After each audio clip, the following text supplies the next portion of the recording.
Friends, you might have noticed it yourself that while media definitely is conducting so many interactions with the contesting political leaders in Jammu and Kashmir, however, the main worry or the fact that we should regret is that tough questions are not being asked. Rather, misplaced or wrong prioritized things are being touched or things are being asked from the political leaders. I am hardly seeing any journalist talking about clean and safe drinking water.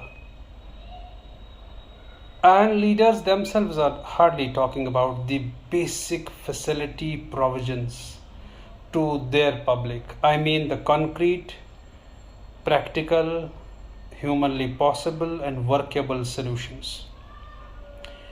Why aren't people talking about it? Why leaders aren't talking about it? This is a real worry. Why are we even harping on or discussing the issues that are beyond the mandate of the UT Assembly? Why not realistic expectations from our leader, and why not to ask something that can be actualized tomorrow? That must be our priorities, not just misplaced or wrong priorities, or for media asking right questions. That should be the sole aim of public at the moment, so that public gets benefited. See, politics is for public. Government that will be formed tomorrow is at the end of the day for public. Therefore, instead of shifting blames, or instead of exchanging phrases and idioms, people have to be just stick to the realistic things that can be achieved from the upcoming government. One, and for media, well, I don't know who are the people who are conducting these interactions. They are not able to ask the pertinent questions. When pertinent questions are not asked, the whole debate is marred, and the whole sense of that argumentative or creation of that deliberative democracy gets marred. Therefore, I would urge all the media people there, whosoever are indulging in interactions or taking interviews, that don't ask insignificant questions or unrealistic things just for your media masala. Things that should be asked should touch the basic skin of the common man. Things that you ask should be the realistic public issues.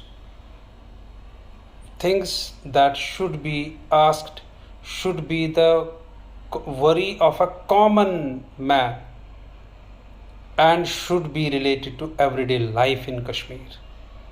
Are those things really asked by the media? Are those things right now discussed beyond Sher Aya and Nakli Shera and Asli Shera?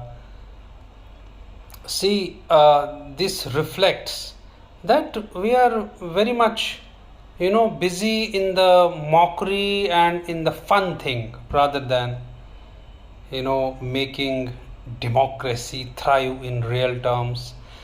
People asking their leaders that what have they done really for them on the ground, and what about the basic livelihood facilities like clean and safe drinking water? Is it available to every household in Kashmir? Are we really drinking safe drinking water? The tap water that we get in our taps?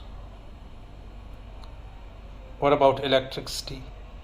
What about electricity creation and its supply and distribution? What about the people who have long retired and their posts are yet unfilled, thereby creating a massive scarcity of the staff that in turn ails public? And what about the youth, which are a major section of the Kashmiri society or the people of the Jammu and Kashmir? If youth are not the center of the argument, then is our democracy thriving in that real sense? This is the question for the media. Youth unemployment, drug addiction, new criminalities and new deviant tendencies among teens, adolescents, and for that matter, the important issue of education, both school and higher education. What are our plans to upgrade and upscale the basic elementary education? What are our leaders thinking about the higher education upscaling in Kashmir? There are universities, undoubtedly. Are those universities without any issues and challenges? Is infrastructure up to date? Are the facilities up to date? Are our research labs in the universities up to the mark?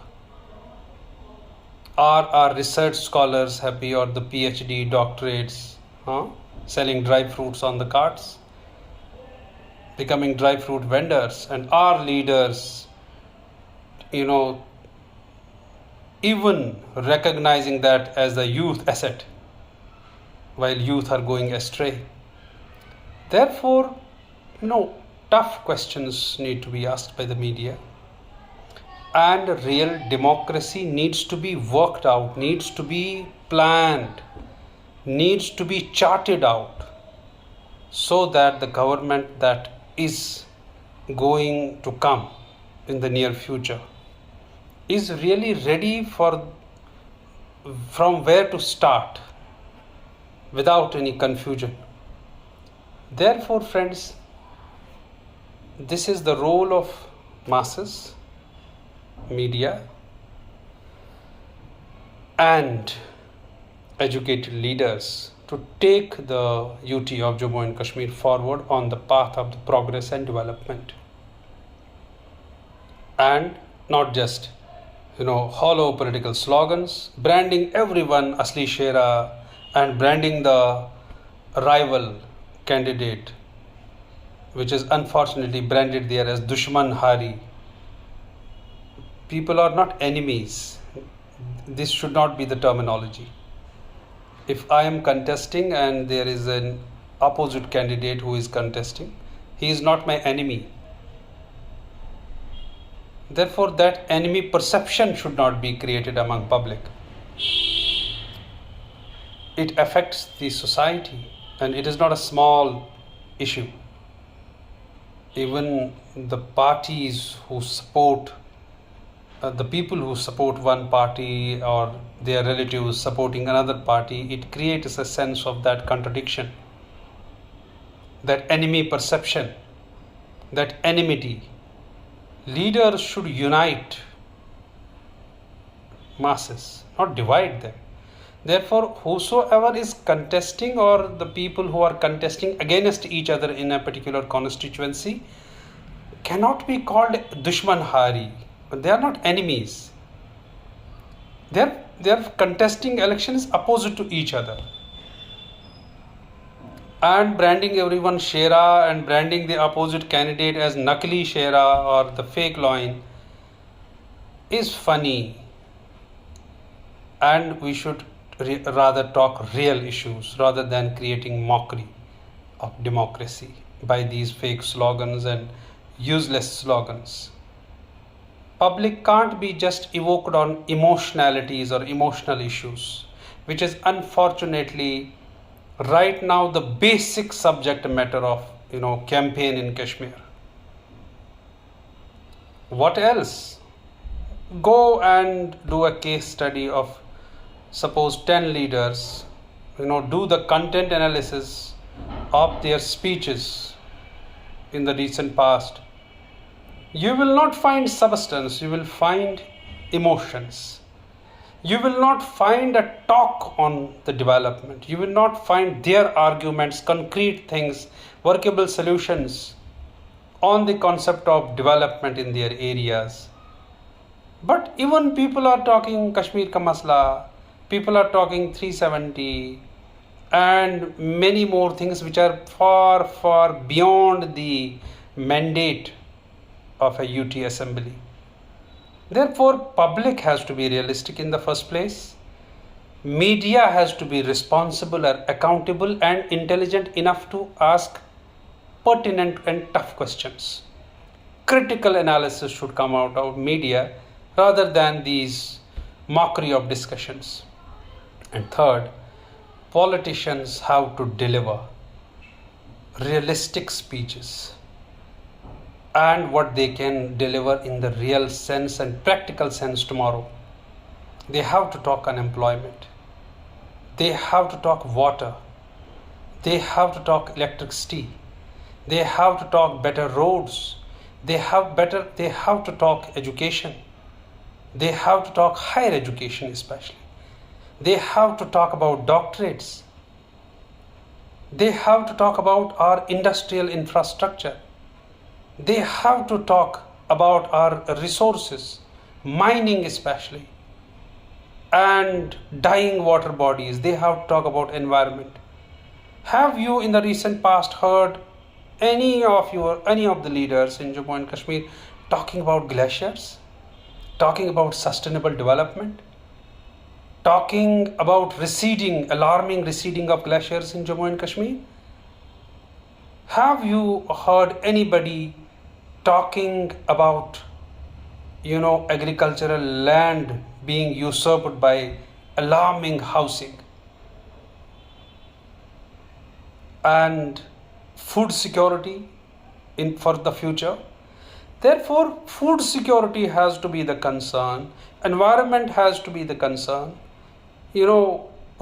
sensitive policing has to be the concern, crime has to be the concern, drug has to be the concern, youth has to be the concern, higher education and its quality and upscaling of infrastructure has to be the concern. Are we talking on these concerns? We are just go and hear any debate, watch any debate. The one I just watched on some media channel about Gandarbal. Useless discussions. Shifting blame games, no substance. Therefore, people should not just, cry or, scream slogans that have no literal meaning. One, media frivolous questions, rather they have to move to pertinent and good questions. And third, leaders have to talk what they can deliver tomorrow. Thank you very much.